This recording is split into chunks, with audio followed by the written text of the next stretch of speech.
call this meeting to order at 6 o'clock p.m. Roll call, please. Director Birdwood?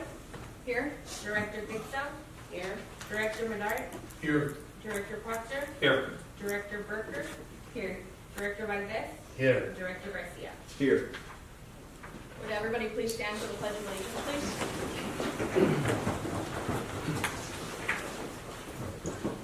Ready, begin. I pledge allegiance to the flag of the United States of America and to the republic for which it stands, one nation, under God, indivisible, with liberty and justice for all.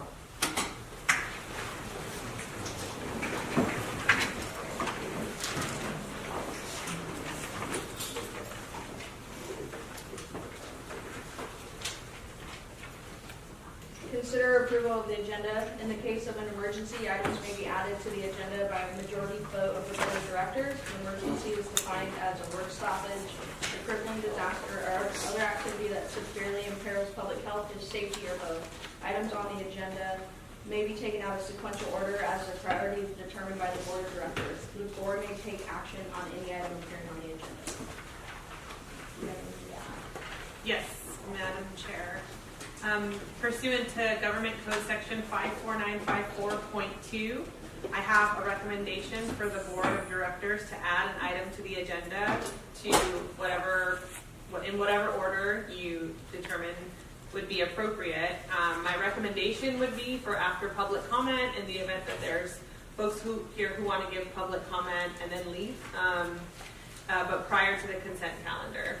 So I recommend adding an item between item 5 and 6. The board would have to make a 2/3 determination of all members present that there is a need to take immediate action and that the need for action came to the attention of the local agency subsequent to the agenda being posted.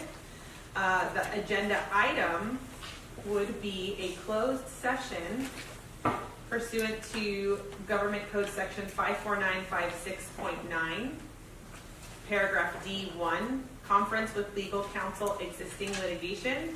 We were presented today with Superior Court of California, County of Imperial, case number ECU 003473, which is Pioneers Memorial Healthcare District versus Imperial Valley Healthcare District, all of the Imperial Valley Healthcare District directors in their official capacity, and other folks.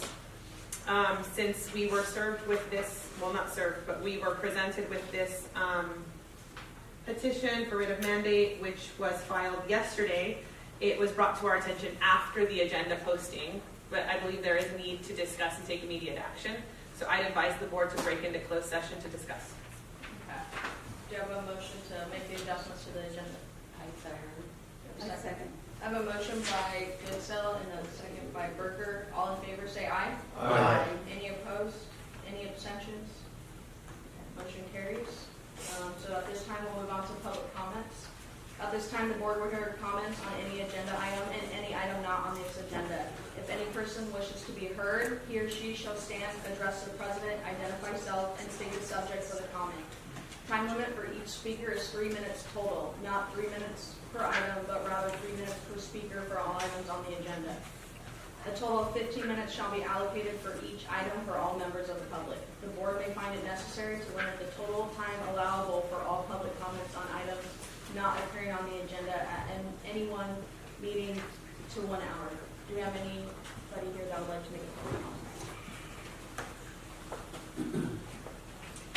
Good evening, my name is John Grass, and I want to first thank the board for publishing the video recordings of past meetings on the 22nd and March 14th. Thank you on your website. These recordings are really an important public resource.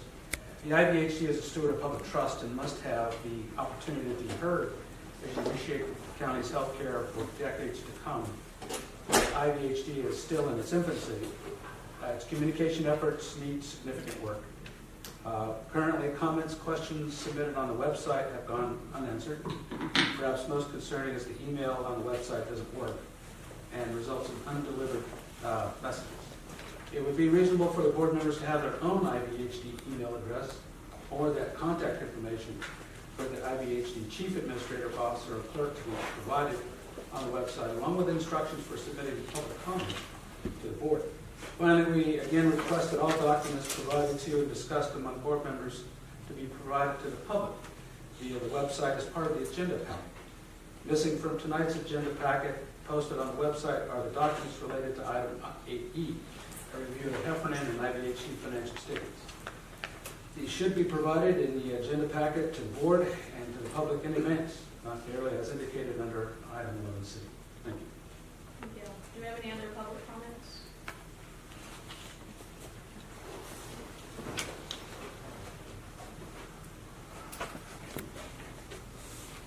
Good evening, members of the board and audience. This morning I went to the election department to review the 700 forms that you all have to complete. I was told they weren't available due to technical difficulties that they were having. They're going from paper to online. Understood and accepted, but I have a question, and I'm going to direct it specifically to one of your board members. Mrs. Berker, I've been observing the meetings that you have some pointed questions. My finding, and correct me if I'm wrong doing this, I understand you are a member of the PMH board, I know. and you're also a member of this current board, but you have a business that does business with PMH? Sorry, I advise the board not to interact with the public until Okay. the comment. Okay, well, that was my comment. I understand we can reserve for comment on the written mandate later? Correct, you use that. Okay, thank you. Great. About a minute of this. Do we have any other public comments?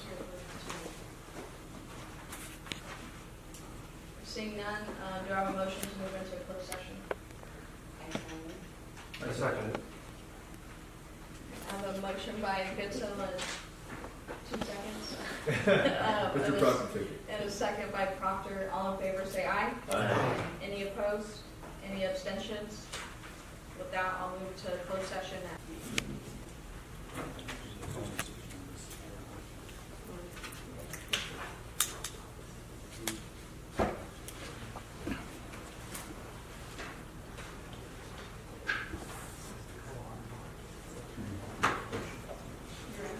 Yep.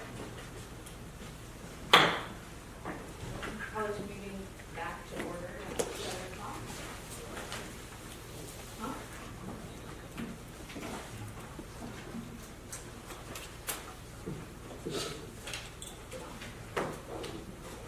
Would you like me to give the closed session report?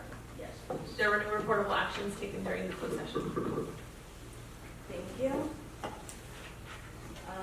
We'll now move on to the consent calendar. Any member of the board, staff, or public may request that items from the consent calendar be removed for discussion. Items so removed shall be acted on separately immediately following approval of the remaining items on the consent calendar. Do you have a motion or approval of the consent calendar? There is no consent calendar. We'll move on to item 7, board member comments. Reports on meeting and events attended by directors. Do any of the board directors have any comments? No? Seeing none, we'll move on to item 8, discussion and or action items. Item A, discussion and possible approval of directors and officers insurance.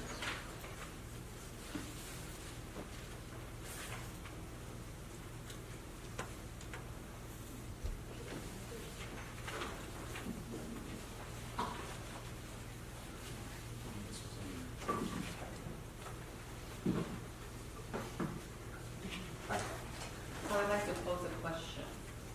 I still haven't received any financial. Can he present this item first, please? Oh, go ahead. Sorry.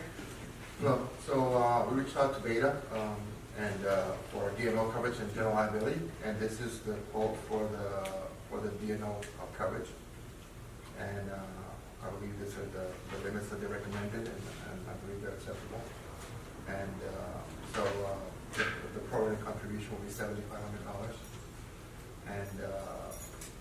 and obviously that's the annual contribution is $10,000, but they're prorated because we're at the year, so it's $7,500 to cover the board.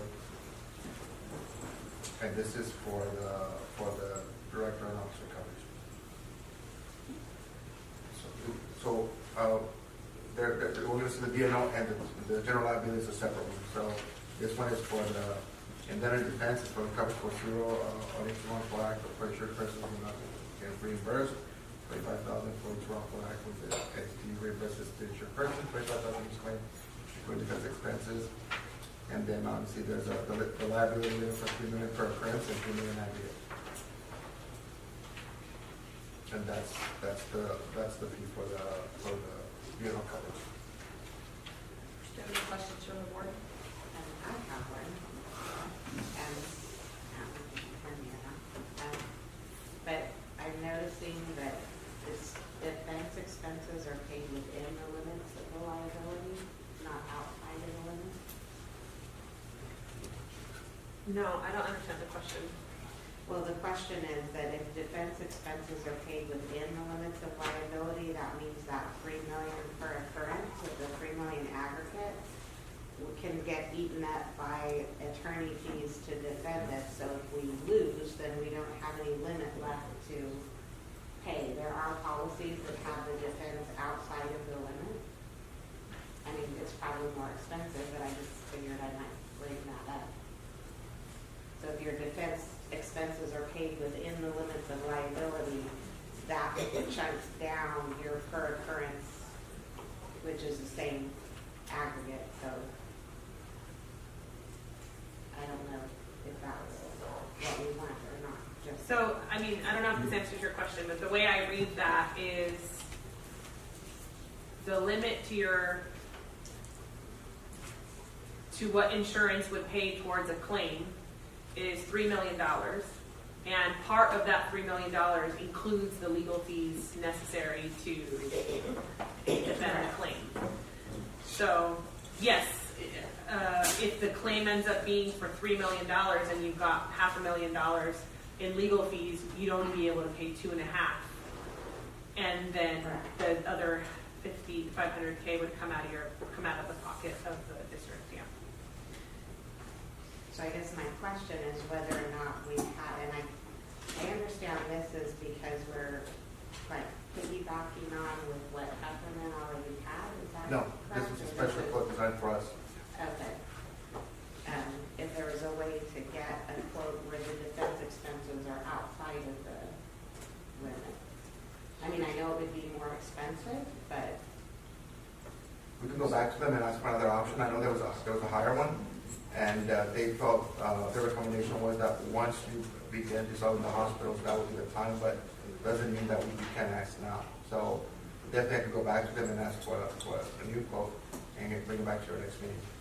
I mean, I'm just wanting to point that out so everybody understands that, you know, what she just explained is that the defense cost, which 9 times out of 10, the cost to defend yourself is what your expense is.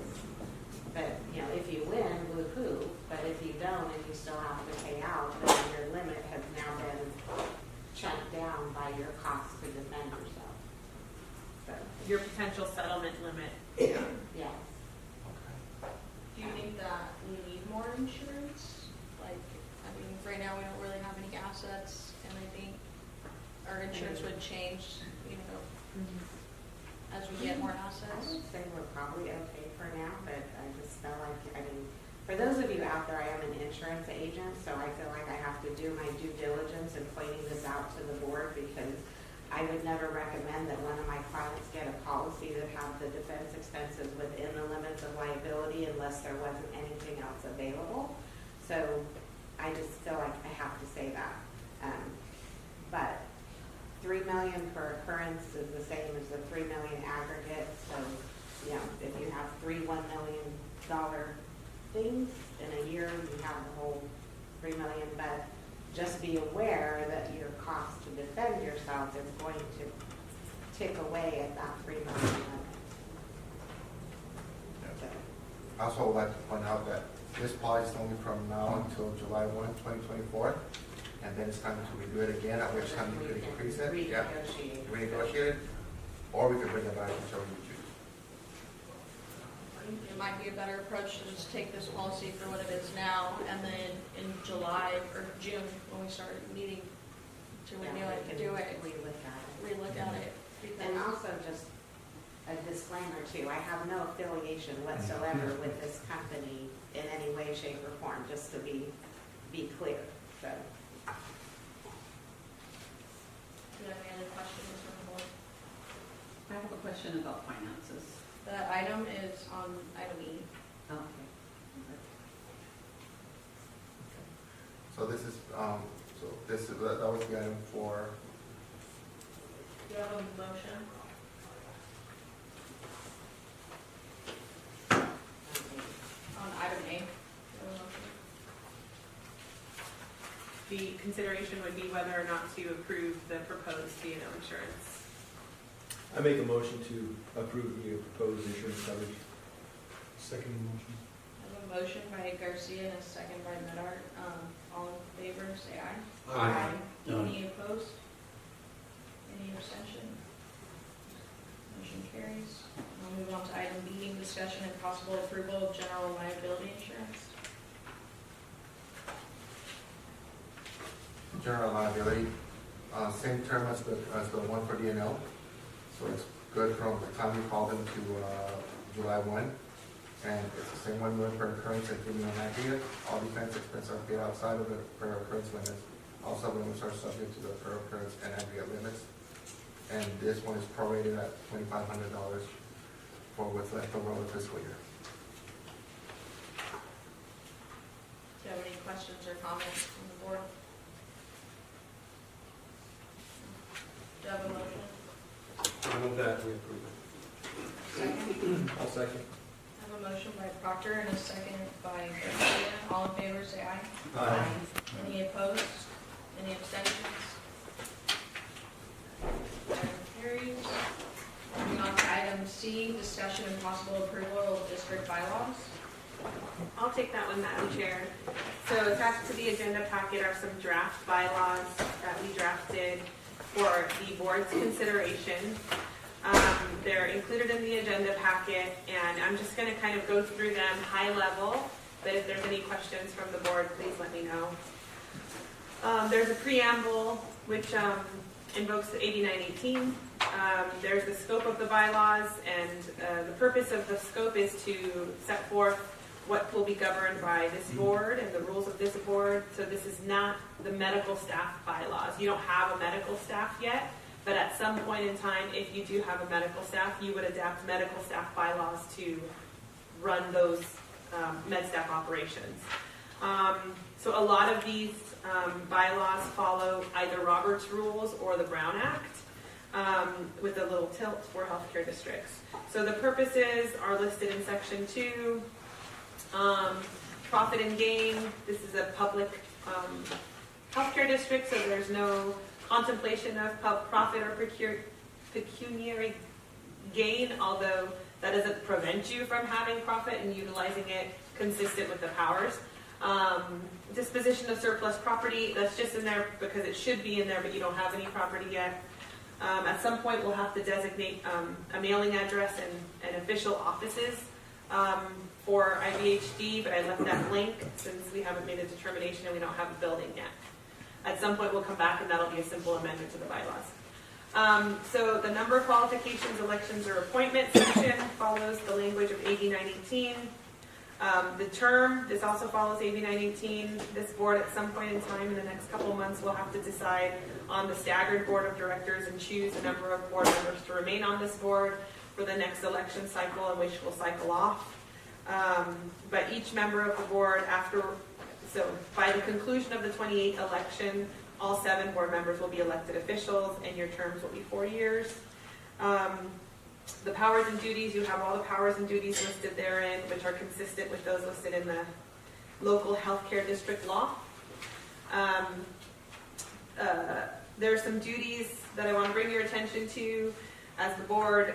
On page 7, the duty of care, the duty of loyalty, and the duty of obedience, which basically means you have to exercise proper diligence in your decision making and act in the best interest of the district. The duty of loyalty means basically you can't have conflicts or be personally or politically compromised. And the duty of obedience just means you have to be faithful to the purposes of the district that are described earlier in the bylaws. There is a compensation section, which is consistent with the strict letter of the Health and Safety Code. You'll notice on today's agenda, there is not a business expense reimbursement policy or a board member compensation policy because we don't have funds yet expressly for that. That's later in the agenda for discussion. There are some provisions here about how vacancies, resignations, and absences from meetings should be handled. All of those can be changed if you have a different wish on how that is to be, how that should be prescribed. Some of it is governed by statute, some of it is not, and is a little more flexible. Regular meetings, of course, this board has already dictated that second Thursday of each calendar month at 6 p.m. will be your regular board meetings. Special meetings follow the provisions of the Brown Act. Quorum is a majority of the board and is required in order to take action. There's some provisions in adjournment which also follow the Brown Act. Setting the agenda is something that has some wiggle room too, but here we followed the Brown Act with respect to the agenda setting deadlines. Some boards want agendas circulated more than 72 hours ahead of time. We've invoked the ADA, which is required by law for folks with disabilities that want to attend board meetings. The agenda development, there's a paragraph on that and how the agenda is developed. Generally, it's by the chair, the chief staff person, and legal. And then how to add items to the agenda is put forth in this paragraph too. Generally, it's the chair that sets the agenda with legal and the chief staff person. And then if members of the board want to add items to the agenda, that process is dictated kind of herein. Some, for example, want to require 2 board members in order to add an item to the agenda. Some are okay with just one. This one contemplates that any board member can ask for an agenda item to be placed on the agenda. The rules of order invokes Robert's rules, conflicts of interest, and you'll note we have a conflict of interest policy in the pipeline here on the agenda. And then officers, I took the liberty of, I think you're labeled as kind of president instead of chairperson. And because at some point you will have a CEO or maybe a president of the hospital, I took it upon myself to change that to chairperson of the board, but you can change that. That's just kind of what I called it. And then the vice chair, secretary, and treasurer. There's some reserved sections if and when we get up and running and have a lot of business. It generally ends up being beneficial to have an assistant secretary and assistant treasurer to assist the board members elected to those positions to do the kind of administrative tasks. Provisions about removal, resignation, and vacancy. And then determinations of and sanctions for willful or corrupt misconduct in office. Sections to read closely that are an administrative process laid out in the event that there's any accusations by board members against or other board members, which we hope will never happen. But if it does happen, at least we have a process in place that's transparent and clear so folks know what to expect. Committees starts on page 18. We don't have any committees right now, but I have added a couple of sort of holder committees that are typical of healthcare districts at the bottom of page 18. So for example, a finance committee, a governance and ledge committee, an audit, compliance, and ethics committee. I don't think any of those committees are necessary at this point in time, but I think that they're good placeholders. And at some point, if and when they are formed, they will have to have standing meetings that will be subject to the Brown Act. There's a section on ad hoc committees, duties of management officials, which is the CEO, the clerk of the board, chief compliance officer, when you have a hospital to run, and then provisions about your eventual CEO's evaluation. So all of these are, I recommend them because they're placeholders for now. Even though you don't have these staff persons, you don't have a medical staff, so that you can be ahead of the game instead of behind it for when you do have a medical staff and a CEO. And then if there's any provisions in here that you end up thinking, this isn't quite right for us, we can always bring back these bylaws and amend them. The last sections are really miscellaneous. It's about how to formalize title to property. You can decide on a seal if and when you want to. And then a provision that requires the annual review of bylaws to make sure that they still make sense every year. And that's about it. So these are kind of bare bones and as applicable as possible as I thought would pertain to this organization at this point in time. And we can make them more sophisticated with time because they can always grow. But it's better to have some bylaws in place so that you have a process than to not have bylaws in place. So they're here presented. I'm happy to answer any questions, but they're presented for your consideration and possible approval. Do you have any questions from the board? I do. So with regard to the management officials, in some of the ratings I've conducted, there's also a position as COO. Yep. So it's not on here. So is that something we can explore as well? Yes. So at some point in time, you can decide whether or not this board wants to be responsible for the appointment of the COO. Sometimes the CEO appoints the COO and works under the CEO's umbrella. And if so, they don't belong in here. But if the board is going to be appointing these are positions that the board hires or designates. And so if the COO is a position the board feels is appropriate to hire directly, is a direct report, then yes, they belong on this, in the bylaws. However, if the COO is going to be an employee that is brought on by the CEO, then they do not belong in here. So it's really at the board's discretion. So the same thing applies to like the chief nursing officer, And the CFO. and the CFO. Mm-hmm. Yes. That's all I have. Do you have any more questions or a motion? Make a motion to approve. I'll second. I have a motion and a second. All in favor, say aye. Aye. Any opposed? Any abstentions? Motion carries. I do recommend the board add this. I will add to the public finder too, this to the back of your handy binder so that you always have your bylaws. Thank you. Moving on to item D, discussion and possible approval of conflict of interest policy.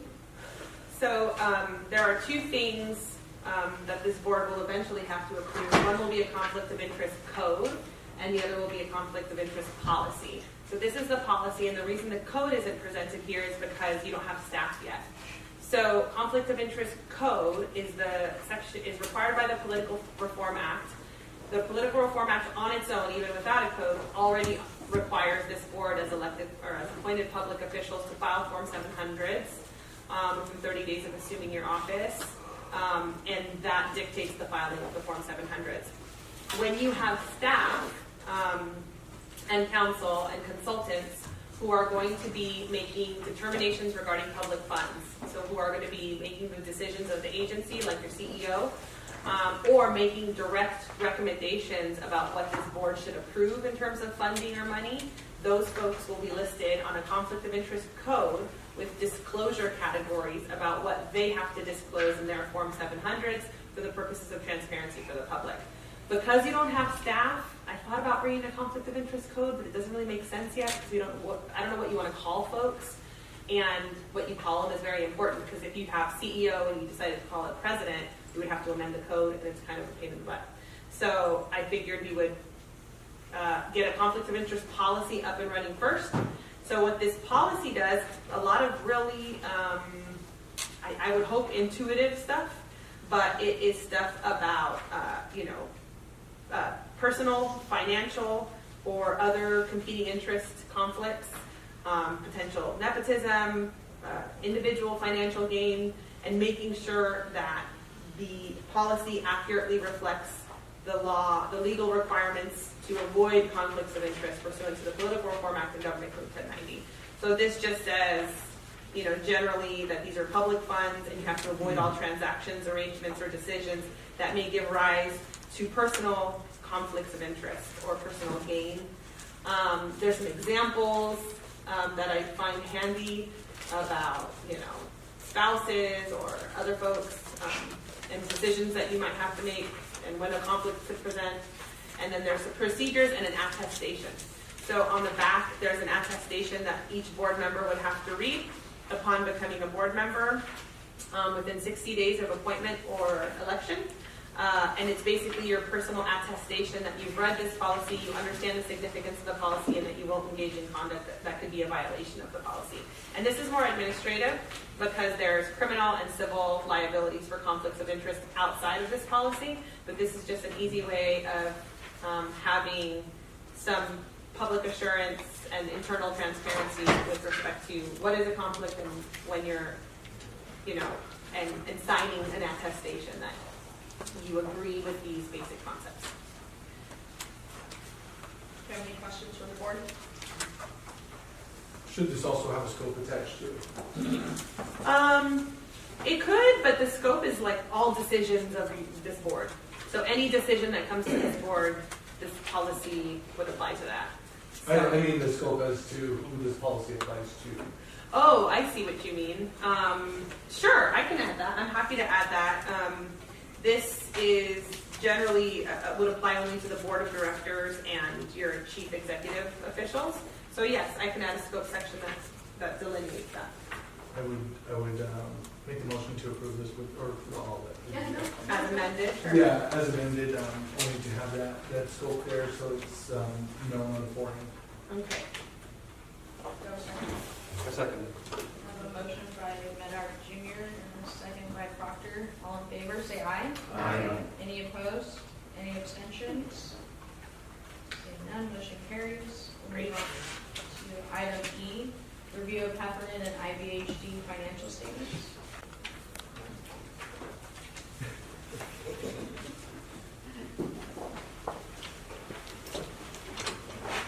We prepared for the package and added the full last year review, which is the audit that we do every year.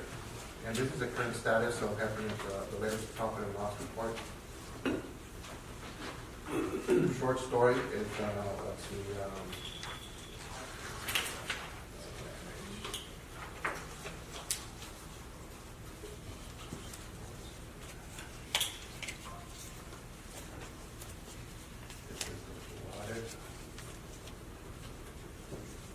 and that it was approved by the auditor, that it was done according to the GAAP rules, et cetera. And when we're looking at our total assets, this is before we started the urgent care. After the urgent care, we had a position of about 2 months. Sorry. Yeah. Sorry. And also, this is 2023? The latest audit is 2023, but we also have the current financial statements. Okay. So the audit is pretty lengthy. Pretty much it talks about our financial position throughout the year, and whether we did our accounting the proper way. And that was done. And we can go directly to the section that has the conclusions from the study. And that's done every year, and usually we're a year behind, just so you know. That was part of the package.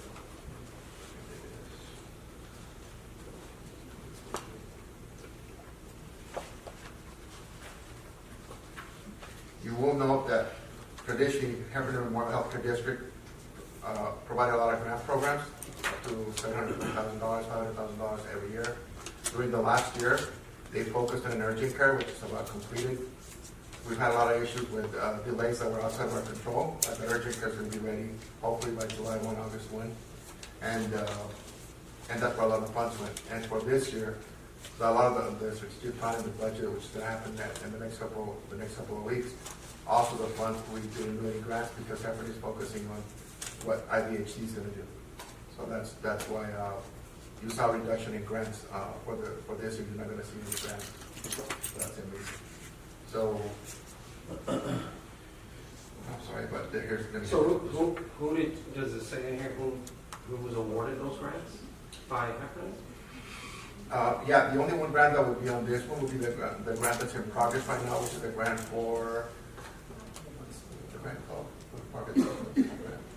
The Sure Hotline, the Sure Health Helpline. Yeah, they got a grant for $25,000. That's the current grant that they have. In the previous years, 2 years ago, they gave a grant to the group that's going to be starting the urgent care, and that was for so they could get started with training staff, etc. but we haven't done, on the current budget, they won't talk about financial, for scholarships for students that are going to go to the healthcare field.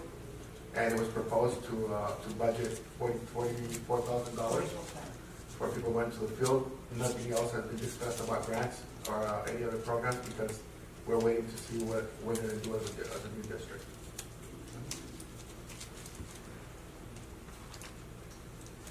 Anyway, so what you can see here is that the last time that there was that we discussed grants, this is from the previous year. So moving forward, there are no grants, and the conclusion was that the study was done according to the gap rules, and that it was there was no issues with the financial audit. There's no findings at all. No, they pretty much said, look, what we recommend is that when you spend money that you write on the receipts, who and who partook and what was the need amount, and that was the only recommendation. Could you talk to me more about that clinic that's been in the works for a couple of years, and where are we in? Very good, sir. And what money have they been spent on that already, and why didn't it finish? Very good point. So this is the building located at 400 Mary Avenue in Calexico. It's right next to the neighborhood house in Calexico and right next to the fire department, the police station. This building was a building that was purchased by the district several years ago, and it used to be a dental office and an architect office. At some point, a central regional partnered with Heffernan, and they were going to provide services at that site, but there were a lot of issues with the plumbing. Nothing was done. During Heffernan Memorial Healthcare District's strategic plan and their business plan for 5 years, they discussed about what was the greatest need in Calexico.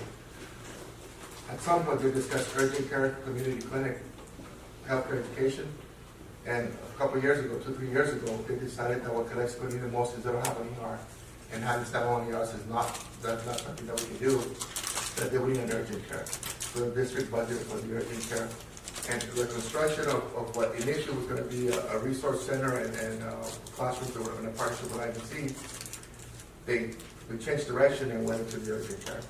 Right now, that site got enlarged. It's about 7,700 square feet.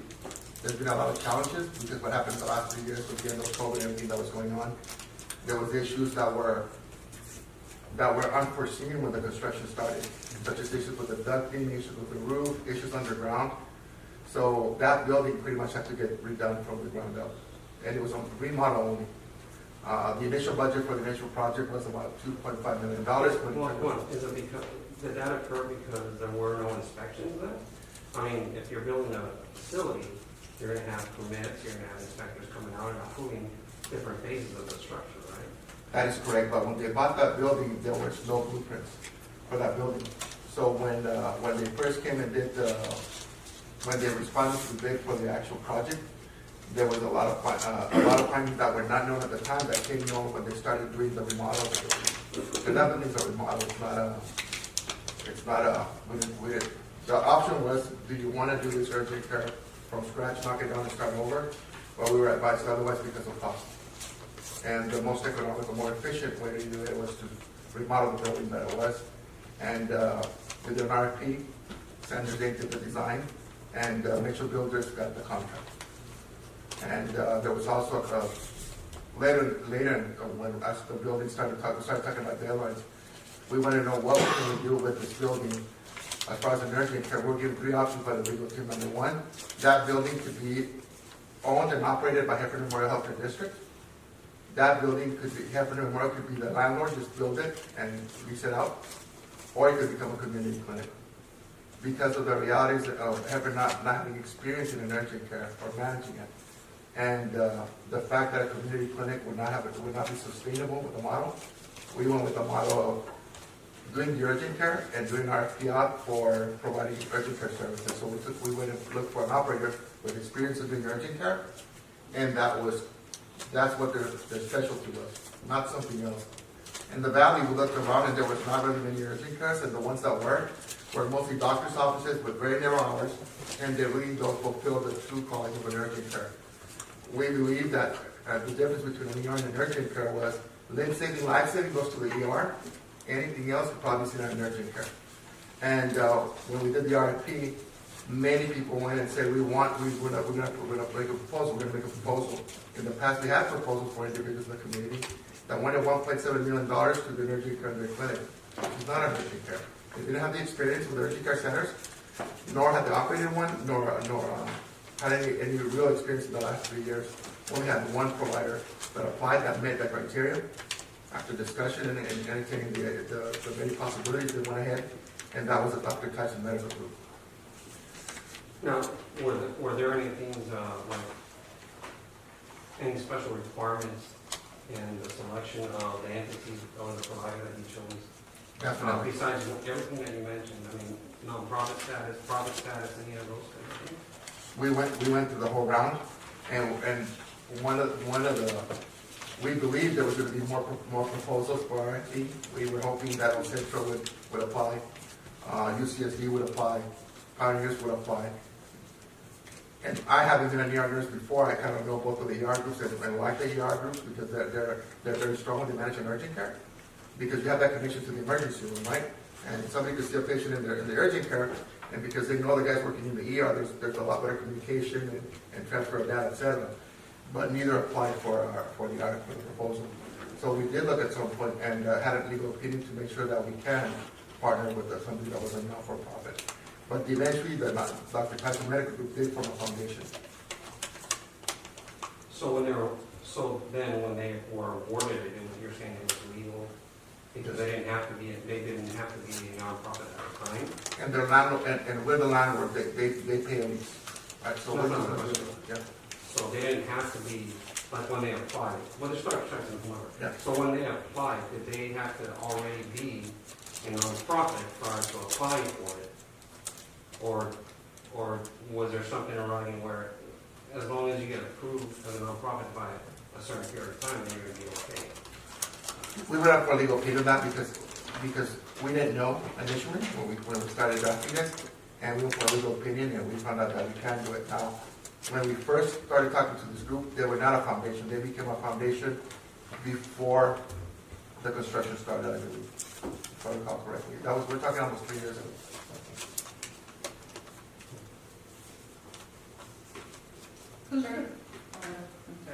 Who's the members of the foundation? Good question. I don't know. I just know Dr. Tyson's significant other is a part of the foundation. I don't know who the rest are. And like I said, we did get a legal opinion to make sure that we can, number one, provide a grant to them, and also that we can rent to them as well. So the lease does hold 5 months free, no rent for the first 5 months, and then it picks up and it has multiple clauses in it for extension or non-extension. And the only way that you recoup the money is by the payment of the lease? Yes. You have no management say or anything in the urgent care? No, we just talked about reports and quality metrics, but nothing on the actual unit, not yet. So what is it supposed to occupy this building and provide services? Well, so one of the challenges in the last several months, there was issues with the IV. Another issue was getting the right concentration of lead lining and the walls that go in the CT room, because this is going to be a full urgent care with imaging, lab, CT scan, etc.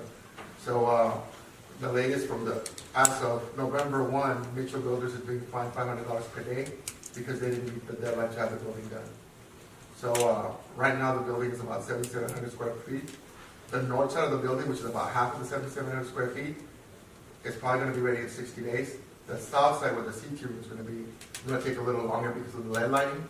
Engineers just got that approved about a week ago, and they're starting the power came in, transformers in, and they're moving forward. So they're telling us 2 months to allow the group to move in and get an occupancy permit.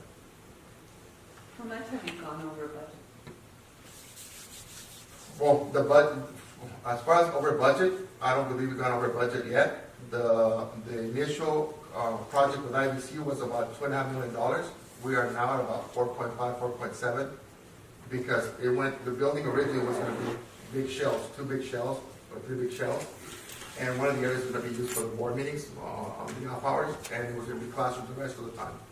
Now we went in and had to change the change order, and there's multiple exam rooms, observation suite, treatment rooms, and the CT room, imaging room, and the laboratory. So it's pretty big. It'll be the biggest urgent care center in the valley. So what is it, like the current liability that's outstanding from Heffernan for this building? I think we're about 85% paid already. So at the end of the day, when that building is paid out, we're holding payment right now until they finish the building. And the last numbers that I got from Rosario was, I think that we need, we're about 90% paid already.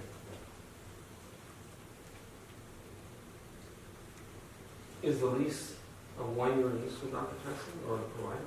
Yes, and it has an out clause. A what? An out clause? How much is the lease? Oh, geez,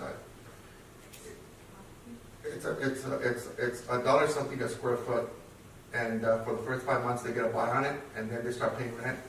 So it'll be somewhere in the tune of, I believe, about $10,000 a month initially. So he's going rent free for how many months? 5. Why did you guys agree to that? Or the board actually? Why? He asked for Is he like the only person that could have provided this? And there's other, we have a lot of doctors here, a lot of providers. I'm sure we have expertise of people that could have fulfilled that role and not have to, because to me, why are you going to give something for free if they're the ones that are coming in and profiting, right? Good question. So number one, Calexico has a huge underinsured population. Number two, we did the RFP and nobody else was interested in operating it because they didn't apply. So you begin to put these through a funnel, and at the end of the day, everybody says we're interested. We even had a town hall meeting, invited a lot of providers, all local businesses. A lot of people said they're going to apply, and I'm going to apply about when. And the board went back because they were concerned about, is that enough? Is that enough?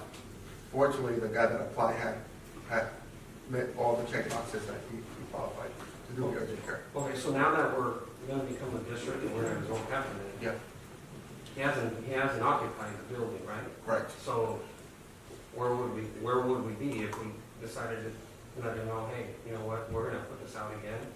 I don't know if that's something we can do. Depends on the contract. You could have a potential breach of contract action. Although he hasn't occupied it. Correct. Last night, they came to a Heffernan Memorial Healthcare meeting, and they believe they would like to occupy by August 1, July 1, August 1, if it's ready. Now, we do know that the north side is going to be ready, which is the exam room area. The south side is going to be more of a exam room, outpatient lab and imaging. And was this the grant that you gave 2 years ago to, Yes, and how much was that grant? it's about $450,000. And what did they do Well, with that- that 450,000? Good question. So the evidence that's on hold, and that was part of your question as well that we didn't answer, was that why did they give a grant? Because number one, they have to train providers, train staff, buy initial equipment. We don't own, when we did not purchase the equipment inside the building. And so the board at the time, we had a grant level when they were focusing on urgent care because that was the biggest need in Calexico. We were having a lot of issues with, at the time, COVID was still very active. There was a huge demand for healthcare. And in hindsight, things are a lot different than what you're before them. So one of the biggest challenges was that we needed an urgent care in Calexico more than anything. But Brawley and El Centro both have clinics in Calexico. But they're not urgent care centers, guys. And on a good day, you get in and out in about 3 hours. Heffernan, before my time and even during my time, went ahead and did work with the local hospitals to extend their clinic hours to later hours in the day and even have an urgent care. But all I really turned to was a transport station.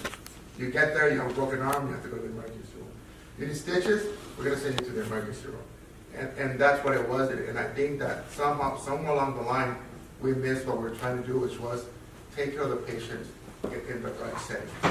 And not transport them to Florida or Central San Diego. So it was really trying to mitigate a lot of the concerns that the Calexico community has. One of the things we discussed with Dr. Tyson Medical Group was you have to take all comers. And obviously, because it's Calexico money, it was for Calexico residents. Now, we know that in urgent care, anybody can show up. But an emergency room is like it's not an urgent care, it's not like an emergency room where you have to take all comers. Which means that emergency rooms fall under Impala, urgent care centers still. And we also asked Dr. Tyson to work with county EMS to find out if EMS, with the county, to find an EMS to pick up patients at home and bring them to the urgent care. Because currently, patient falls at home and they have a fracture or they need to go to the hospital, the ambulance picks them up, they have to go to the hospital. We know that there's settings in the United States where that could be addressed if EMS works with the community. We're hoping that in time, either there's various partnerships with the emergency room, or eventually somebody like the emergency room or the local groups want to work together with the hospital, because if it's a hospital type urgent care, it may fall under different rules under the government. So the money that was given was very specific, so that they can get all their staff trained, etc. We wanted to make sure that a doctor was going to be available, not just NPs, that the doctor was bilingual, because if some of you are not bilingual, a lot of the information that when you get an interpreter is missed. That's why the government insists on using a special line and get the right interpreter for the program. So after a lot of discussions with the board, because this was discussed in several meetings, the board opined that this was the best route to go, because still to this day, it was our opinion that they were the only true urgent care in the county. And they were the ones with the experience, and they were the ones that met that criteria. They wanted to make sure that Calexico residents have an urgent care where it's easy to access. I don't know if you know this, but if you ever get a chance to drive through Calexico, you're going to see shopping carts everywhere from the grocery stores, because people, the seniors, walk to the store, and they walk back with their groceries to their apartments. So we wanted to make sure that there's an urgent care nearby where people could walk to. We also wanted to make sure that the urgent care had a pharmacy. And one of the things the district was working on was that for those folks that don't have the money to pay their copays or to get their meds, that somehow the district will help cover that for those residents of Calexico. You might say, why? There's studies that have been done by Yale and different universities about people that get medications prescribed, only 50% of them take them. Is it a matter of copay? It may be. Is it a matter of just I'm not taking it because I don't believe it? I believe Dr. Google. At the end of the day, we wanted to facilitate that these patients had it nearby, it was accessible, it was open during the night hours, which means that they're really early. And can people go before they go to school? Or are they open so that when I get home with my car, I can take my family to the urgent care? So a lot of those conversations have place with the group to make sure that they would satisfy the needs. And at the time, the board decided that it was the best decision to give the grant and ensure that all those things were going to be handled and offered to the Calexico residents. Just so you know, Calexico residents, for those of you who don't know, there was a study that was done by Calexico Fire Department because they were trying to expand their their billing issues. When I first came to Heffernan, and they asked me to come and take a look at their numbers, see if we could help. And 50% of ambulances that go to both hospitals come out of Calexico. 50% of ambulances, right? What does that tell you? That we have a huge issue in Calexico. So we were hoping that we knew that we're not going to get a hospital there. Some politicians were running on the premise that they were going to put in a hospital in Calexico. They had one already. It doesn't work that way. So we knew that the next best thing was to have an urgent care. And that's like I said, it took a lot longer than we wanted to. We did not let the construction company off easy. They had to show us why all these delays were. They would be fined per day right now for those delays. A lot of them seem very legitimate. Now, I'm not a builder, but on our board, we had an engineer before. Mr. Lopez himself had a contractor license, and they believe me, they were there going over every little detail. We do walkthroughs all the time in the building. You're more than welcome to come look at the urgent care. It's going to be your urgent care in a matter of months. And the building's coming along. We recently went over and did a walkthrough and had them take the whole floor out because there was an issue with the flooring that Mr. Lopez and Dr. Tyson and myself didn't like. And they have to go back and take it off on their dime. So it's going to be a nice urgent care, and I just want to make sure that it's stated that a lot of people have told us they believe that we're paying money under the table, that we're stealing the money. You should try doing construction now versus 10 years ago. It's very costly. And when we were told that if we were to move with that urgent care, I mean, we're talking about $600 per square foot right now, and you know that's very significant. And when they told us the difference between construction brand new, knocking it down, and making it brand new again versus what we have now, it would be even more expensive. So that's, if you have any questions on that building, it's urgent care is a passion of mine. I'm sorry if I go on too much. But if you were to walk in the community, and I'm fortunate, I used to work home health in Calexico, so I could tell you that a lot of the people there, guys, don't have a car to go to the emergency room when they want. Is it abuse of the ambulances? I don't know. But I do know this, that if I could treat a lot of your problems before they become an emergency, it saves the system a whole lot of dollars. And one of the reasons we have so much cancer stage 3 and 4 is because we don't detect it on time, because we have a big old line to get seen by doctors, even now. So the best thing to do was we found a solution for the problem, and that's why the urgent care, it was getting done.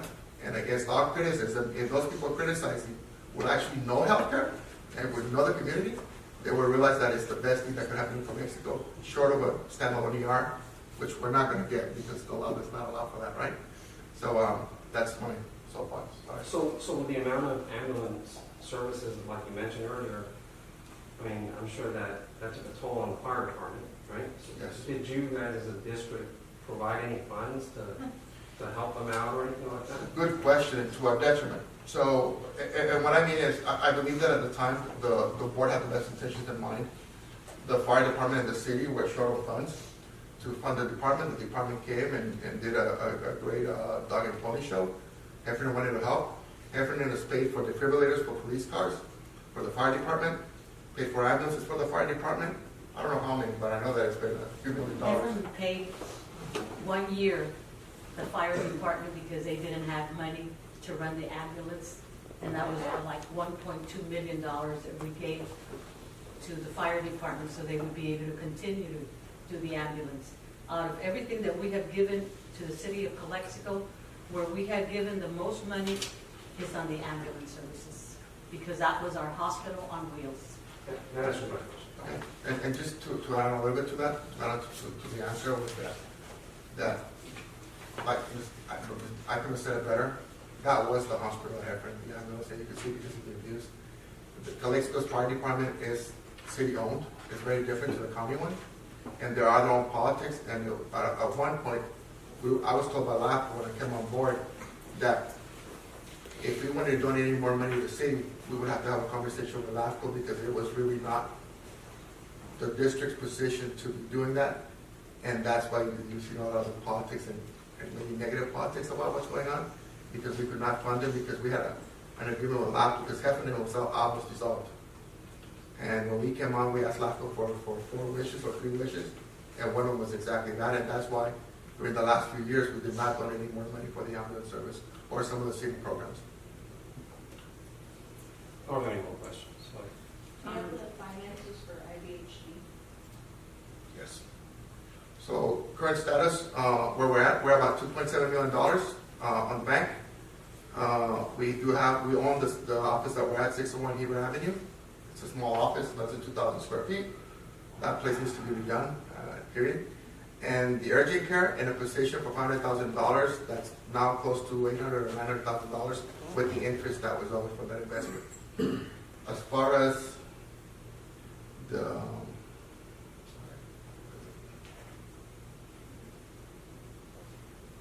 Do you bank account? no, it'll be here. On the financials. Okay. Sorry. I had it over there. Okay. Expenses so far, $25,000. We have not included this year, this month, with legal fees. Legal fees are, there's some that are coming up, we discussed those, but this is for staff. And the smallest bills obviously are for getting the internet, etc. But these are for the operations, for the staff that are working with the administrative side. These are being contested by our district, so we're going to go back, and this may go away. But I believe I am pushing for at least my staff to get paid for that, because they are putting a lot of time in addressing some of these issues. And under the law, we were given you could spend money on finances on making sure the administrative and clerical components are getting addressed in the district. And at some point, our district did have a conversation about it, and we had an agreement. But as of last night, that people forget, and I guess it's the heat coming back. But we'll go back, and if the funds need to be returned to the district, they will. And hopefully we'll come back to you with an answer that's solid for the next meeting that we give you a report. But I do know that a lot of invoices came in last night for legal, but we already knew that. And hopefully by the next meeting, you can have a very black and white report as to this is what we spent. And the good thing that came out of it was something that you're going to discuss in the next item of the agenda, that Heffernan yesterday did make a motion to help IVHD, to make a special account for IVHD, and for multiple parties to put some money into that, but I'll wait until that item's discussed, which is the next item. So what are the holdups with happening? Right now, it's just internal politics. We have two sides, a divided board, and our senior board members heard everything and remember it, but some of our more politically driven members forgot what they said a couple meetings ago. So we're going to take that back and address it. The law outlines Heffernan to pay all the legal fees and admin costs. Yes, thank you. Yeah, and pretty much what they would ask is they want some kind of document that says, look, these are the allowable costs and here's the rate, etc., which we could do on our budget once we get a budget set up in our account, and then you decide what goes, and then it comes from your account. Are these documents on the website? They will be. So let's put our audit report on there, but on the Heffernan website or our website, because we can put it on our website. I think on our, because they're not in the packet, so. Oh, okay, sorry, we did. Was it the email? Okay, not the audit. Yeah, that would actually like a copy. We'll let him up. Mr. Agreement does that, we'll make sure that he uploads the documents. So this is just up to 4.2 then, right? Yes. So what's the reimbursement for the mileage? Oh, that's for our district allows for mileage for board meetings or special events, like if Mr. Valdez was to go to Why is it being charged to IVHD? They shouldn't be. That's something that's going to be corrected. This is the clerk. The clerk did a report at the last minute, but it's not. But like I said, we need to go back and make sure the report's appropriate. There was also a meal charge to IVHD, which doesn't belong there. So we have to have a conversation. We're meeting with the gentleman that does the audit, so he could teach her how to put in the right settings and not that sub account. Yeah. And I think that's it. The second Wednesday of next month to talk about and possibly sign the agreement. That's an updated agreement of where they're at, and they're going to use the report about those parties interested in buying that plot of land, which would definitely bring back the money we have for it. Well, okay, so just my opinion, I mean, are you guys committed to anything with these investments? Are you really like committed? Because, No. so are you guys taking it as a loss or as an asset? Well, the position is we want our money with interest, and they've agreed to that, and we're working with our legal and with their legal to put that in a document where it's something tangible. There's been a lot of conversation about it because there was a conversation that this is what the public knew. There's a party out there in Calexico that keeps saying that somebody took the $50,000 because the promissory note was for $450,000. There was another promissory note for $500,000 with an attorney that used to work for us and recently worked for Pioneers. And the issue was that somewhere along the line they lost it through contract and the group in San Diego didn't have it. Heffernan has had the conversation with Mega Park and they agreed that it's $500,000. And they're going to put that in a document and talk about, at least clarify that an updated document that says we did receive your $500,000 investment. It's getting 6% interest year over year, and we will pay that as soon as we get our money. But at some point they offered another piece of land for it. We said no. Heffernan wanted the money, and that's where we're at as of yesterday. I had a conversation with them. How long has this been? How many years? Jesus, we're talking since 2008 or 9. So we're talking about almost 15 years of 6%. I mean, it's not the best investment strategy because I don't think that was the intent originally. Heffernan actually thought they were going to be making a building at the time after the budget. So, I'm not satisfied with that small explanation, and I'm sure there's more details, right? Oh yes. Can we agendize having a presentation of everything from start to finish on that issue itself? Yes, definitely. Because that's just a lot of questions. Just listening to what you're saying, that's a lot of questions. And you just came into the district, 2-3 years ago? Yes. So if you would like, I could even invite the Mega Park leads I think and their attorney. I think that's something that'll probably get resolved during the due diligence process, so we dissolve them and acquire them. Well, I know that. I just want to know more information so that we don't have any surprises. Because I wouldn't want to be on the hook for certain things that you may not even know about, right? Yeah. So So the more information from you, the better. That's the only reason. Because, yeah. And right now what we're doing is we're trying to get up-to-date documents that are very clear and concise to the point to show that their investment is secure. So yesterday they reiterated that, and they are going to be on the agenda for the next meeting. Another thing we would love is if any of you want to come and ask that same question at the meeting, which will be the second Wednesday of next month. But we're definitely going to have usually those meetings last about 2 hours just talking to them. So, like the president said, the board chair said, that's something that's going to come out, but definitely more than happy to get that information. We're not happy with it. We can't redo this. It's already done.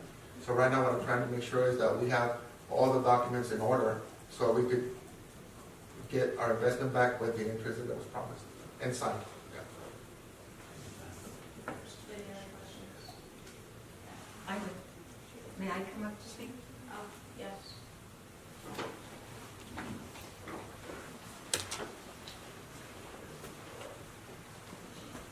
Good evening. Sylvia Brunel from the Heffernan Board. I'm the president. On the mega park issue, I know about that, and I know that that money is secure. I think that there's some misunderstanding. Right now, Heffernan is the one that's sponsoring all the expenses that are being incurred by you. And this Heffernan deal with the mega park, that's ours right now. It's not yours. Do you understand what I'm saying? And we're having a meeting, as Mr. Regan had said, where mega park is coming. It's going to be in closed session, but we will come out and give a decision. The $500,000 are there, and it's there with interest, and it's already gone close to $1 million. So it's like if we have money in the bank. There is no issues about that. I don't want to find out later on that this is not, that something's wrong. There's nothing wrong. You know, when we get ready to turn over in January, you're getting, I think, you're getting a lot from us because we're the only ones right now that are financing you. And I don't appreciate that you're questioning us from Heffernan, that what we're doing with our financials are not correct. Because we're here to help you. We're going to be gone. And in no way would we want to leave you with a burden. And I hope that's clear to all of these board members here, that we're here to work with you. Why are you coming back and you want to know about us? What are we doing? What are we not doing? My God, we've been should I say this? By the grand jury, we've been investigated.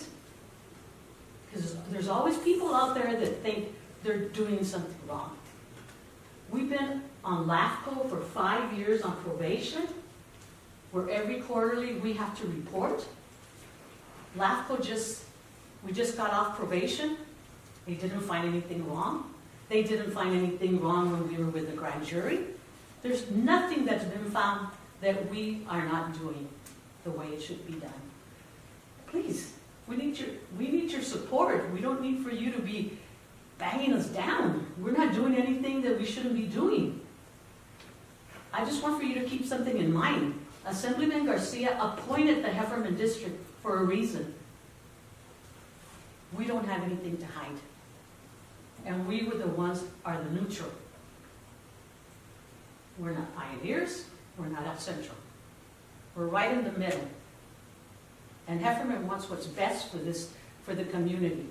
Not what's best for me, not what's best for you, but what's best for this whole community. I just want to tell you that if you want to know about our budget, it was just posted last night. If you really want to look at it right away, you can go into our webpage, and it's there while you get it from Mr. Benny. But please, have a little faith in us. We're getting static because why are we funding you? That's hard for me to be hearing from people that don't understand that we want to have health care for everybody, especially Calexico. Because the situation with Calexico is worse than any in the county. So please, don't be here questioning us. We're funding you, everything that you're doing, and even that's getting questioned. I'm so sorry. That's your time. Your 3 minutes have expired. Thank you so much. Thank you. Thank you. Can I make a quick comment? To Rena's point. The way I took this an opportunity to explain something that needed to be clear in the air, and I think that there was not an ill-intention question. It was something that I heard from the public even before I went to Heffernan. And it's not an attack, it's a good opportunity to clear the air. And I'm sorry for delaying this meeting, but I do appreciate the question, because you're right. And I think that there's nothing better than a clean handout when this happens, and you're just trying to get to the bottom of it. So I'm more than welcome to spend time with any of you to clarify that. Please let us know. And as your audience, Renata loves HMHD, and she's been great since she's been on it. And I think we see things a little different, but this is why I do recognize the opportunity to explain it and clear the air. And we definitely, there's a lot of things that we need to clarify, and we definitely want this to be a clean handout. So thank you for the question. Thank you for asking that. I want to personally apologize to you if you took it personal, because that wasn't my intent. Just like Tomas said, that's all. And I asked, I believe that the tone of my question was no different than when we had the CEO and the CFOs from both PMH and El Centro Regional. So, but if you took it personal, I apologize. No, I didn't take it.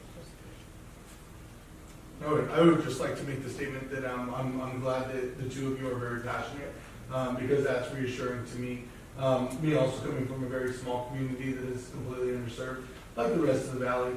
You know, if you had taken less of offense to that, I would have some questions about that, because it does show that both of you are equally passionate about the Heffernan district, and that gives me more assurance when we move forward with this. So I just wanted to point that out. So thank you for your comments.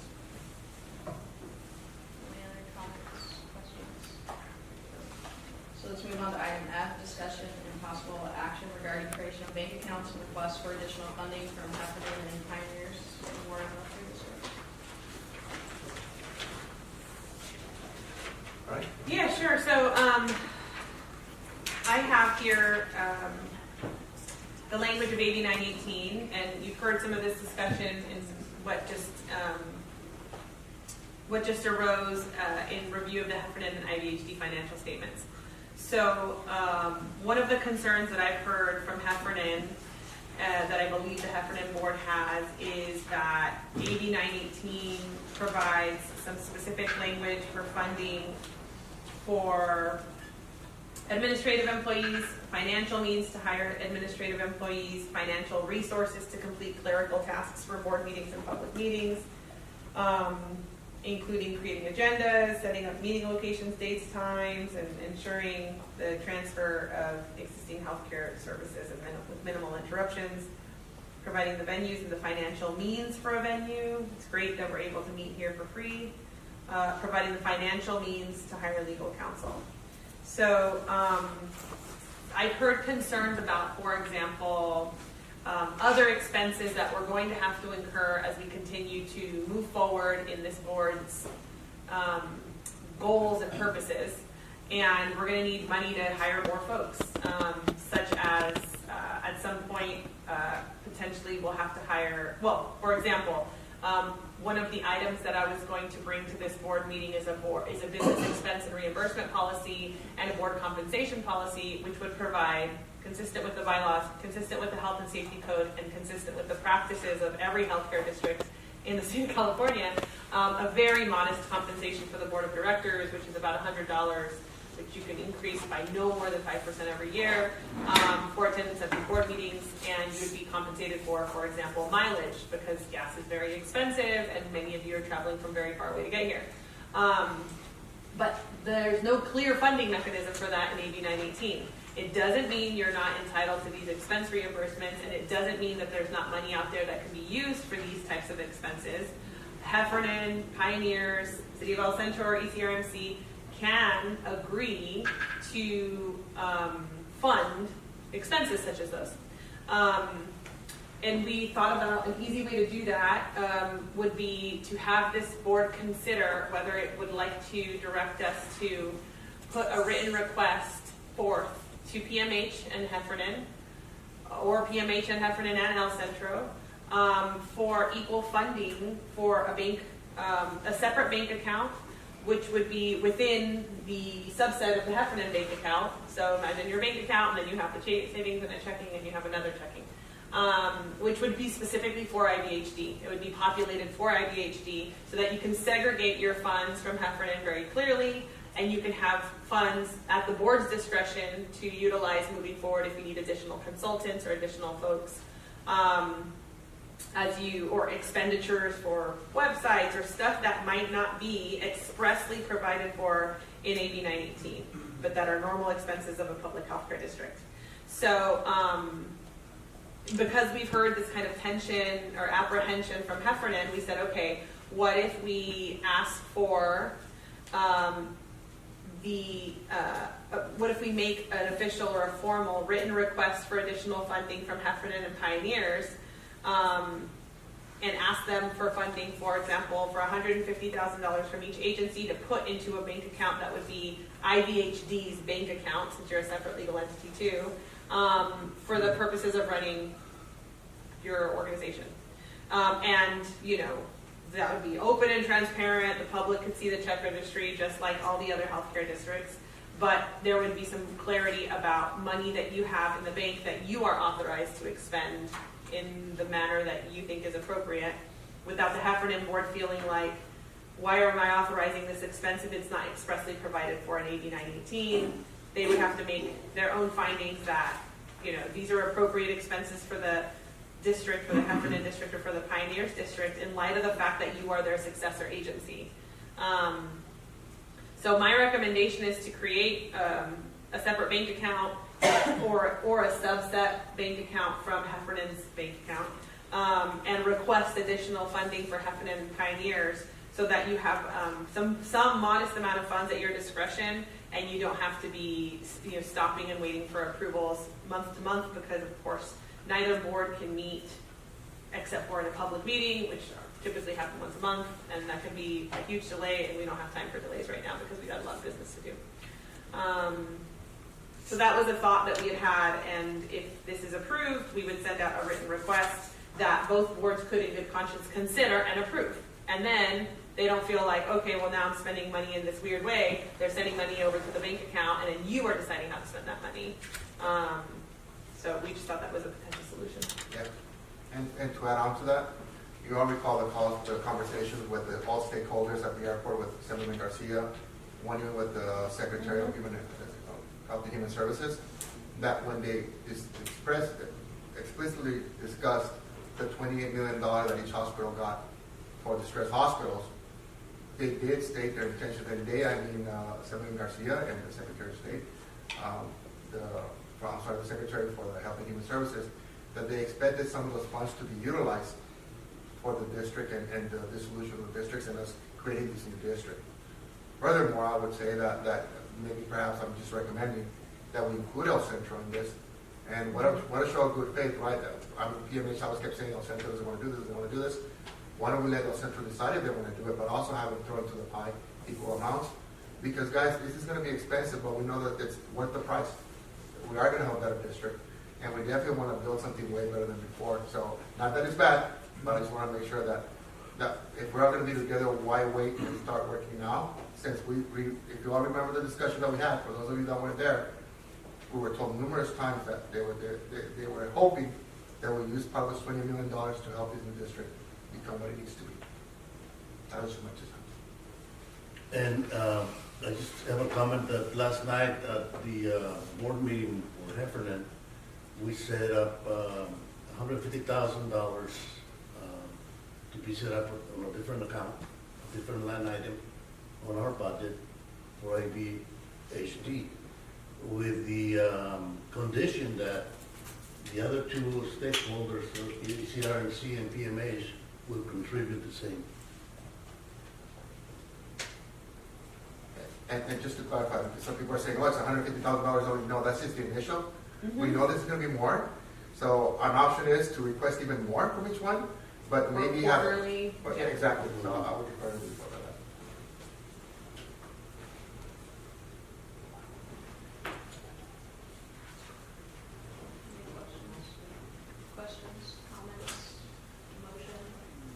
I make the motion that we create that separate bank account and request from each of the stakeholders, as was discussed before, to include El Centro, and make that request of each of them and come to terms with what that'll look like as far as contributions, whether that be quarterly, monthly, weekly. Yeah. And so I would make that motion to move forward with that. Second. I have a motion by Mayor Junior, second by Valdez. All in favor say aye. Aye. Any opposed? Any abstentions? Motion carries. And we'll move on to item G, updates regarding AB 918 obligations and negotiations. Yes, thank you, Madam Chair. I'll take that and I'll try to be brief. So we had a kickoff call with Special Counsel Hooper Lundy last Wednesday, and I've received a new timeline for pre-transactions, and I received a timeline for regulatory actions, which I want to just very roughly inform these board members review what these timelines sort of look like with respect to the hospital acquisitions. So there are a few hospital licenses. One is we'd have to submit a CHOW application to CDPH, that's for the hospital license, up to 100 days prior to close. The hospital license would then be issued to IVHD. There's a pharmacy CHOW application and a temporary permit application, which would have to be submitted 60 to 90 days prior to close to get temporary pharma-like permits issued, and permanent pharmacy permits would be issued up to 6 months post-close. We have to submit DEA registration applications to the DEA and execute a DEA power of attorney.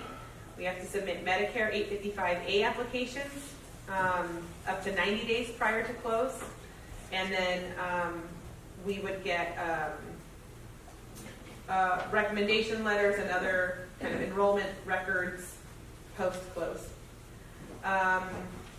There are, a lot of acronyms that I candidly don't understand, but we would have to figure out here. There's a lot of stuff that would happen in the last 90 days prior to closing with OCHA. And so these timelines are kind of big picture timelines that I've gotten that, once again, what we already knew is it suggests that the timelines prescribed by AB 918 are very ambitious, so we've got to get started right now. And these timelines for regulatory submittals are going to be incorporated in the timeline that we've put on our website. They're going to be plugged in so that we only have one timeline, we don't have 5 different timelines we're working with, and so that roadmap, as we've discussed before, can continue to be a living document, and we can have full transparency about when our drop dead dates are for submission of hospital licenses, etc. So that we've got what's called a data room set up.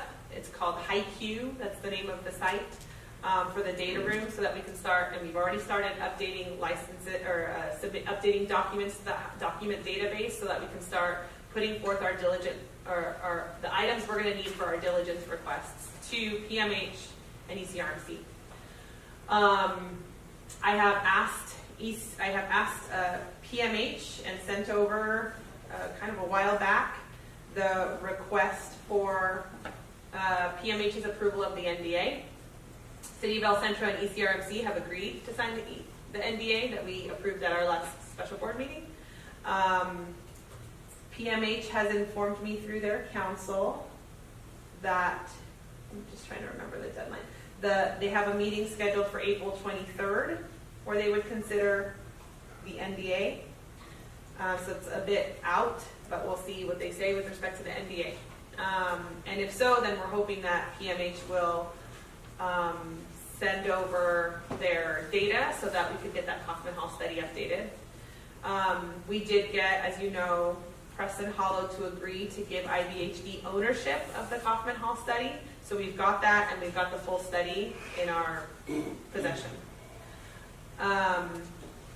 We had very productive preliminary conversations with both the City of El Centro and ECRMC. about potential strategies for acquisition, including a meeting today with the board chair and folks from UCSD and ECRMC.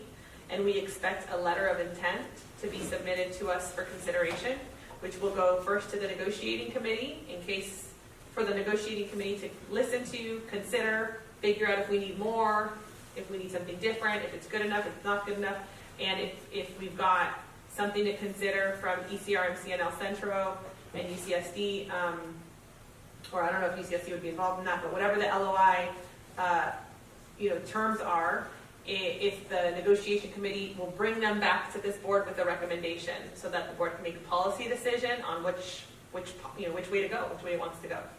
Or whether or not the terms are something they want to entertain, or whether or not they want to respond to the terms or propose different terms. So that's been very productive, and we expect that LOI maybe tomorrow, if not in the next couple days. Everything I feel is moving in the right direction, and I'm happy to answer any questions from the board about the status of negotiations. Basically, we haven't gotten much for PMH, and we've gotten a lot of information from El Centro and ECRMC. My thoughts are that, my thoughts are that El Centro Regional has always been wanting to meet with us, and their position is always positive in that regard. That's my own assessment, and so I appreciate that they are willing to provide whatever information we need so that we can move forward, because our timelines are very aggressive, but they're achievable, and the more positive more positive interaction we have with these entities, it's going to make it that much easier. So that's just my own assessment.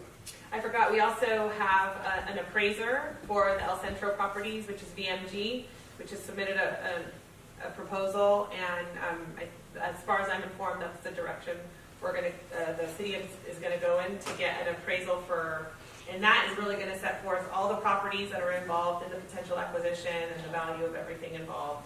So that's another update which is conducted for this item. Do you have any questions from the board? We move on to item 9, presentation by National Demographics Corporation.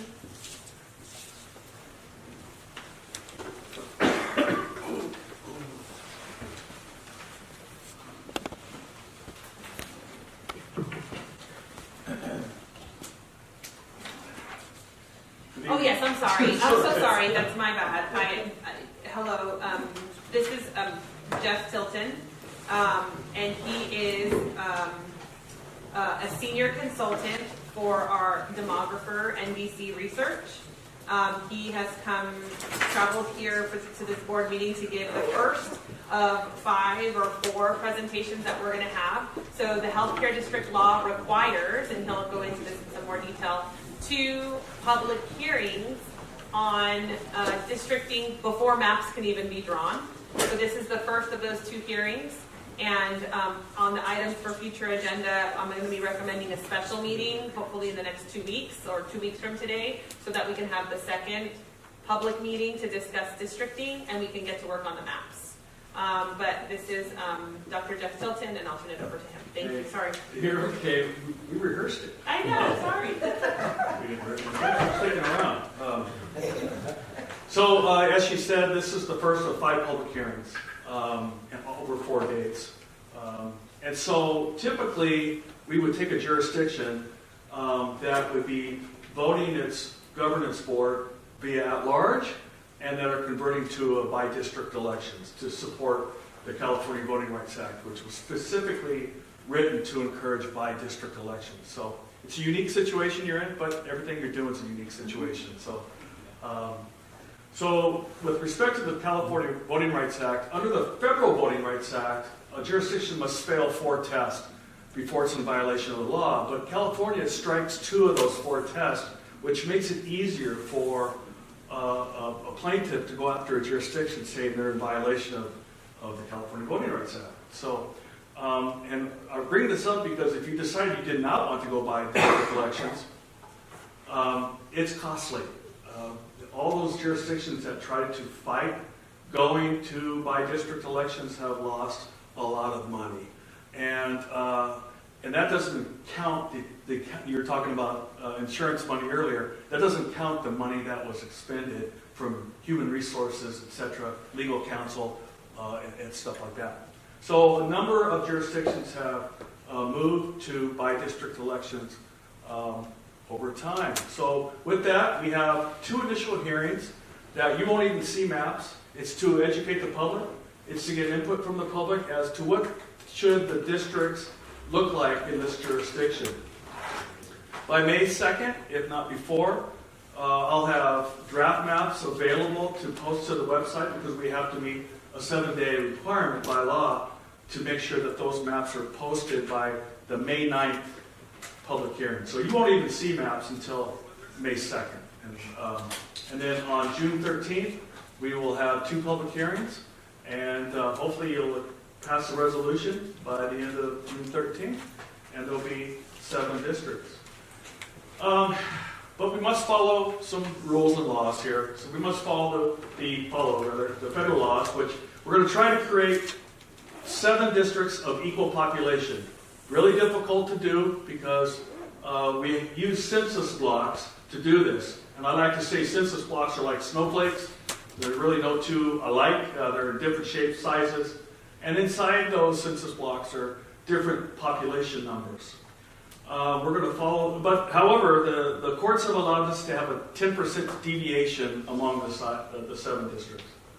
We're not going to talk a whole lot math tonight, but we'll get to it on the 3rd public hearing. We must follow the Federal Voting Rights Act and have no racial gerrymandering. Then we shift into California, which is unique for special districts because the law was updated that now impacts special districts and school districts, where it only applied to cities and counties. So in prioritized order, our 7 districts must be geographically contiguous. We want to minimize the division of neighborhoods and communities of interest throughout the district. And we want to minimize divisions of cities and census-designated places within the jurisdiction.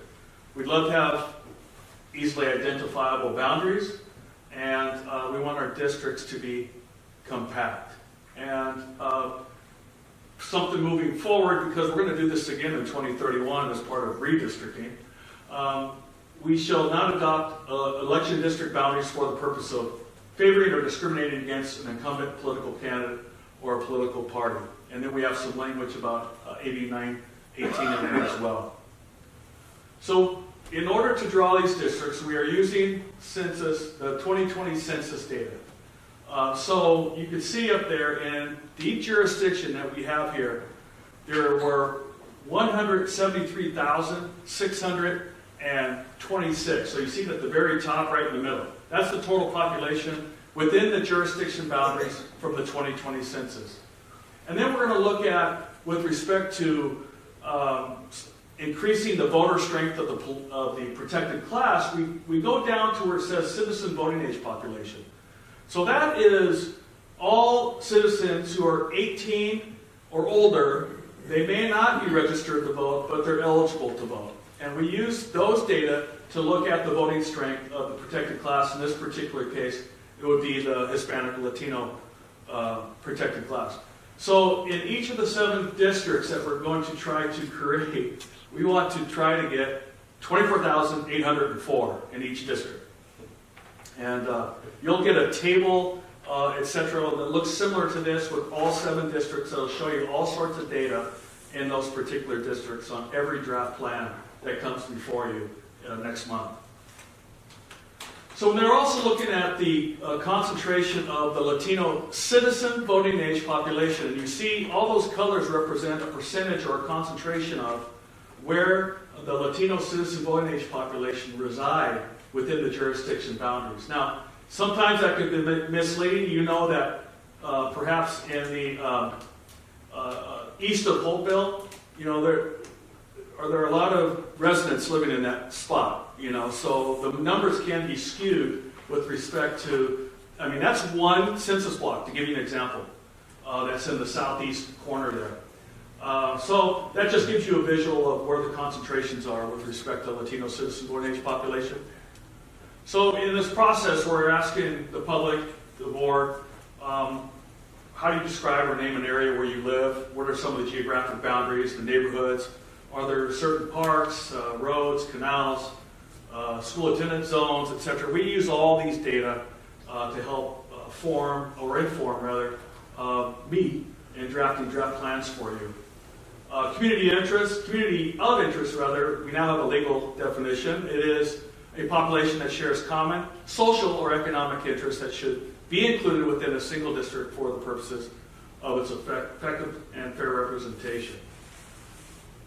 So now, with respect to any comments you might have, what you consider a neighborhood of communities of interest? I know this is brand new, you may not be ready, but I'm a former educator. You do have a homework assignment. So next time I'm here, I hope to get some input from you. But happy to hear any questions you might have before I turn it back over to the chair. Any questions, comments from the board? Any questions from the public? I have a quick question. Are we going to get this slide? Yes, I think we did. Yes. We'll make sure it's also, I'll put it on the website. Okay. Oh, okay, yeah, because we haven't received it. What about the screenshots? My homework is done. John Grass, just a point of order. In regards to this, I didn't realize this was one of 5 public hearings. In my experience with public hearings, if they're have a section of their own within the agenda, and they're noticed along with the notice requirements. This is because if you're having a public hearing, you want to invite the public to be a part of the hearing. Without that notice, people don't know you're having a public hearing. And so I think it's important to invite the public to be a part of this process, to have an interactive process. If you're not going to invite the public, there's not much point to having it, calling it a public hearing. So I just encourage you to note it on the agenda item that you're holding a public hearing, which is an invitation to the public to take a more of an active interest. Thank you. Thank you. Any other comments? All right.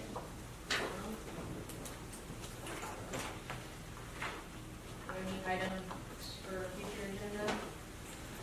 I do. I have, just piggybacking off of the presentation that we just had, because we want to comply. So the requirements of AB 918 are different than the requirements in the healthcare district law. What we're striving for is compliance with both. So the healthcare district law is the law that requires 5 hearings prior to approval of the resolution. And because we have this deadline, I would like to bring back the final maps for approval at the June board meeting, if not sooner, which means we'd have to have maps presented in May, which means we need another public hearing on introduction to districting between now and our May board meeting. So what I'm asking for is a date so that we can set that date right now, and it would be solely for the purposes of a public hearing to discuss the proposed districting process again.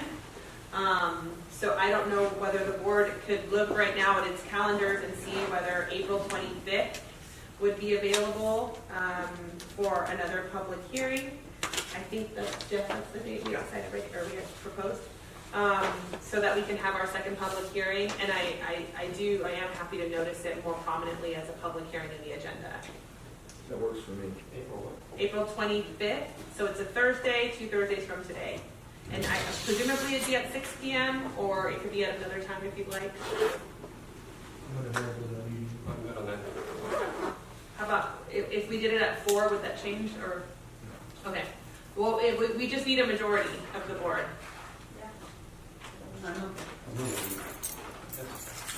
Okay, so we'll plan on having a special board meeting